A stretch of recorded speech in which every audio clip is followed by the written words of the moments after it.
ಅದೇ ರೀತಿ ಇಂದಿನ ಮಕ್ಕಳೇ ಮುಂದಿನ ಪ್ರಜೆಗಳಾಗಿರುವ ನಾವು ಈ ದೇಶದ ಚಿಂತಕರೇ ಎಂದು ಹೇಳುತ್ತಾ ಈ ಅರ್ಥವತ್ತಾದ ಆಚರಣೆಗೆ ಕಾರಣಕರ್ತರಾದ ಸ್ವತಂತ್ರ ಹೋರಾಟಗಾರರ ಆದರ್ಶ, ಜೀವನ, ತ್ಯಾಗ, ಸೇವಾ ಮನೋಭಾವದ ಬಗ್ಗೆ ತನ್ನ ಪುಟ್ಟ ಭಾಷಣದ ಮೂಲಕ ಸಂದೇಶ ನೀಡಲು ಬರುತ್ತಿದ್ದಾಳೆ ಕನ್ನಡ ಮಾಧ್ಯಮದ 1ನೇ ತರಗತಿ ವಿದ್ಯಾರ್ಥಿನಿ ಆಶಿನಿ.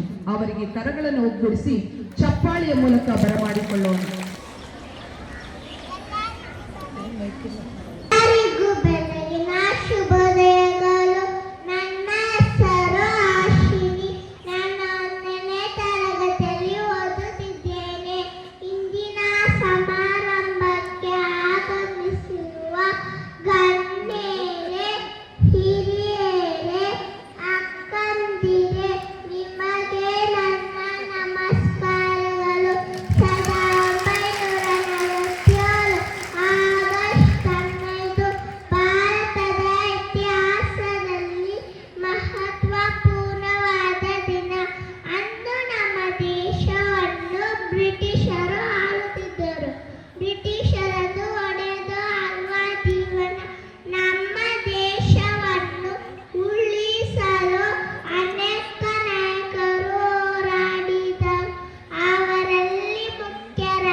ದೇಶದ ಸ್ವಾತಂತ್ರ್ಯಕ್ಕಾಗಿ ಸ್ಫೂರ್ತಿಯ ಸೆಲೆಯಾಗಲಿ ಎಂಬ ಮಹತ್ತರ ಸಂದೇಶ ನೀಡಿದ ಕುಮಾರಿ ಆಶಿನಿ ಅವರಿಗೆ ಧನ್ಯವಾದ.